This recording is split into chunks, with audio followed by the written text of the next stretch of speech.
ದೇಶದ ವ್ಯವಸ್ಥೆಯಲ್ಲಿ ಜನಪರ ಕಾರ್ಯಕ್ರಮದಿಂದ ನಾವೆಲ್ಲ ಗೆದ್ದಿದ್ದೇವೆ. ಜೆಡಿಎಸ್ ಮತ್ತು ಬಿಜೆಪಿಯ ಎಲ್ಲ ಕಾರ್ಯಕರ್ತರ ಮತ್ತು ಮುಖಂಡರಿಗೆ ಧನ್ಯವಾದ ಸಲ್ಲಿಸುತ್ತೇನೆ ಎಂದು ಸಂಸದ ವಿ ಸೋಮಣ್ಣ ಹೇಳಿದರು. ತುಮಕೂರಿನಲ್ಲಿ ಮಾತನಾಡಿದ ಅವರು, ಹೊರಗಿನ ಅಭ್ಯರ್ಥಿ ಎಂದು ಪದೇ ಪದೇ ಎಚ್ಚರಿಕೆ ಕೊಡುತ್ತಿದ್ದರು. ಅದನ್ನು ಎಚ್ಚರಿಕೆ ಗಂಟೆ ಎಂದು ಭಾವಿಸಿ ಹೆಚ್ಚಿಗೆ ದುಡಿದಿದ್ದೇನೆ. ಹೀಗಾಗಿ ಗೆಲುವು ಸಾಧಿಸಿದ್ದೇನೆ. ದೇಶದಲ್ಲಿ ಸ್ವಲ್ಪ ಹಿನ್ನಡೆಯಾಗಿದೆ. ಇಂಡಿಯಾ ಒಕ್ಕೂಟದ ಅಪಪ್ರಚಾರ ಕಾರಣ ಸಂವಿಧಾನ ಬದಲಾವಣೆ ಹಾಗೂ ಮೀಸಲಾತಿ ತೆಗೆಯುತ್ತಾರೆ ಅನ್ನೋ ಅಪಪ್ರಚಾರ ಮಾಡುತ್ತಿದ್ದಾರೆ. ಅದು ಸ್ವಲ್ಪ ಹಿನ್ನಡೆಗೆ ಕಾರಣ ಎಂದರು. ನನಗೆ ಯಾರು ಹೇಳಿದ್ರು ಪುಣ್ಯಾತ್ಮರು ಅವ್ರು ಹೇಳಿದ್ದು ಒಳ್ಳೆಯದೇ ಆಯಿತು. ಅವ್ರು ಹೇಳಿದ್ರಿಂದ ನೀವು ಸ್ವಲ್ಪ ನನ್ನನ್ನು ಪದೇ ಎಚ್ಚರಿಸ್ತಾ ಇದ್ರಿ, ಮತದಾರರು ಕೂಡ ಎಚ್ಚರಿಸ್ತಾ ಇದ್ದರು. ಅದು ಒಂದು ರೀತಿ ನನಗೆ ಎಚ್ಚರಿಕೆ ಗಂಟೆ ಆಗಿ ಸ್ವಲ್ಪ ಜಾಸ್ತಿ ಓಟ್ ತೊಗೊಳೋದಕ್ಕೆ ಸಾಧ್ಯ ಆಯಿತು. ಆದ್ದರಿಂದ ಯಾರ್ಯಾರು ಮತದಾರರು ಹೊರಗಡೆ ಅವರಂದ್ರೋ ಅವ್ರಿಗೆಲ್ಲ ನಾನು ಕೃತಜ್ಞತೆಗಳನ್ನು ಸಮರ್ಪಣೆ ಮಾಡ್ತೀನಿ.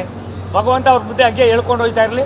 ನಾನು ಮತ್ತೆ ಯಾವಾಗ ಬಂದ್ರೂ ಎಲ್ಲ ಒಂದು ಕಡೆ ಒಳ್ಳೇದಾಗೋದಕ್ಕೆ ಇವರುಗಳು ಕೂಡ ಕಾರಣ ಅನ್ನೋದನ್ನು ಈ ಸಂದರ್ಭದಲ್ಲಿ ಹೇಳೋದಕ್ಕೆ ಇಚ್ಛೆ ಪಡ್ತೀನಿ. ಅದೆಲ್ಲ ನಿಧಾನಕ್ಕೆ ಮಾತಾಡ್ತೀನಿ ತಂದೆ, ಇನ್ನೂ ಮಸ್ತಾಗಿರ್ತೀಯ, ನೀನೇ ನೋಡೋಗೋಲೆ.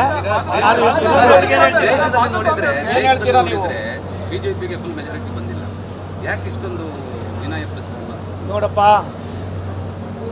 ದೇಶದ ಚಿತ್ರಣದಲ್ಲಿ 10 ವರ್ಷಗಳ ಕಾಲ ರಾಷ್ಟ್ರಕ್ಕೆ ತಂದೆ ಆದಂಥ ಕೊಡುಗೆಯನ್ನು ಕೊಟ್ಟಿರ್ತಕ್ಕಂಥ ನರೇಂದ್ರ ಮೋದಿಯವರ ದೂರದೃಷ್ಟಿಯ, ಅವರ ಶ್ರಮ, ಅವರ ದುಡಿಮೆ, ಆಂಟಿ ಇನ್ಕಂಬರೆನ್ಸಿ ಒಂದು ಕಡೆ ಆದರೆ, ಮತ್ತೊಂದು ಕಡೆ INDIA ಎಲ್ಲ ಸೇರಿಕೊಂಡು ಏನೆಲ್ಲ ಒಂದು ರೀತಿಯ ಅಪಪ್ರಚಾರದ ಮೇಲೆ ಅಪಪ್ರಚಾರಗಳನ್ನು ಮಾಡೋದ್ರ ಮುಖೇನ ಇದರಿಂದ BJPಗೆ ಮತ್ತೊಂದಕ್ಕೆ ಅನ್ನೋದಕ್ಕೆ ನಿಂದನೆ ಅನ್ನೋದಕ್ಕಿಂತ ಹೆಚ್ಚಾಗಿ ರಾಷ್ಟ್ರದ ಅಭ್ಯುದಯಕ್ಕೆ ಎಲ್ಲ ಒಂದು ಕಡೆ ಜನರ ಭಾವನೆಯಲ್ಲಿ ಇನ್ನೂ ಕೂಡ ಪೂರ್ತಿ ಸಂಪೂರ್ಣವಾದ ಮಾಹಿತಿ ಇರಲಿಲ್ಲ ಅಂತ ಕಾಣಿಸ್ತದೆ. ಆದರೆ ಈ ದೇಶಕ್ಕೆ ಮತ್ತೊಮ್ಮೆ ಮೋದಿಯವರೇ ರಾಷ್ಟ್ರದ ಪ್ರಧಾನಿ ಆಗ್ತಾರೆ. ನೋಡ್ರಿ, ಯಾವತ್ತೂ ಯಾರೋ ಮಾತಾಡದೇ ಇರ್ತಕ್ಕಂಥ ಎಲ್ಲ ಜನ ಎಕ್ಸೆಪ್ಟ್ BJP ಯಾರ್ಯಾರಿದ್ದಾರೋ ಎಲ್ಲರೂ ಕೂಡ 99 ಭಾಗ ಒಂದು ಸೈಡ್ ಆಗಿ ಏನೆಲ್ಲ ಮಾಡಿದ್ದಾರೆ. ಇದು ಇಷ್ಟೆಲ್ಲ ಮಾಡಿದರೂ ಕೂಡ ದೇಶಕ್ಕೆ ಮತ್ತೆ ಪರ್ಯಾಯವಾದ ಯಾವುದು ನಾಯಕತ್ವ ಇಲ್ಲ. ಮೋದಿಯವರ ಪ್ರೈಮ್ ಮಿನಿಸ್ಟರ್ ಆಗ್ತಾರೆ, BJP ಸರ್ಕಾರ ಬರ್ತದೆ.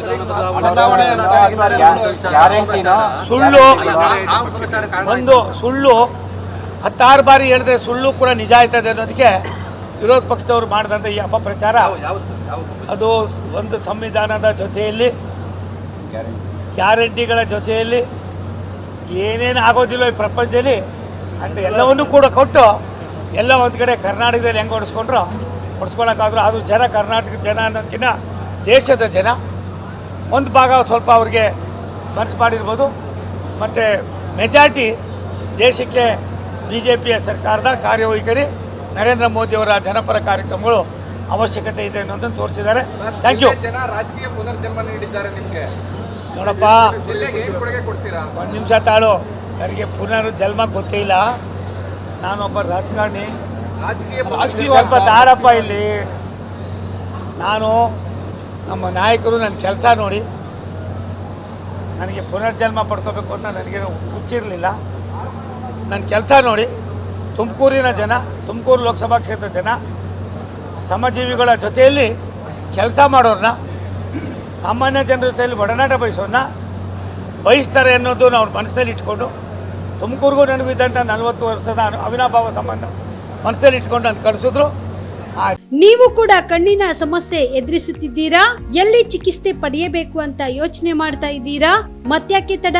ದೃಷ್ಟಿ ಐ ಆಸ್ಪತ್ರೆ ಕಲಬುರಗಿಗೆ ಭೇಟಿ ನೀಡಿ. ಖ್ಯಾತ ಅನುಭವಿ ವೈದ್ಯರಿಂದ ಕಡಿಮೆ ದರದಲ್ಲಿ ಚಿಕಿತ್ಸೆ, ಕಣ್ಣಿನ ಪರೀಕ್ಷೆ, ಹೊಲಿಗೆ ರಹಿತ ಶಸ್ತ್ರಚಿಕಿತ್ಸೆ, ಪೊರೆ ಆಪರೇಷನ್, ಲೇಸರ್ ಇಂಜೆಕ್ಷನ್ ರಹಿತ ಶಸ್ತ್ರಚಿಕಿತ್ಸೆ, ಸಕ್ಕರೆ ಕಾಯಿಲೆ ಇರುವವರಿಗೆ ಲೇಸರ್ ಚಿಕಿತ್ಸೆ, ದೂರದೃಷ್ಟಿ ದೋಷ ಹಾಗೂ ಸಮೀಪ ದೃಷ್ಟಿ ದೋಷದ ಸಮಸ್ಯೆಗೆ ಸೂಕ್ತ ಪರಿಹಾರ, ಕನ್ನಡಕದ ಸೌಲಭ್ಯ, ಕಾಂಟ್ಯಾಕ್ಟ್ ಲೆನ್ಸ್ ಅಳವಡಿಕೆ, ಇಷ್ಟೆಲ್ಲ ಸೌಲಭ್ಯ ಒಂದೇ ಸೂರಿನಡಿ.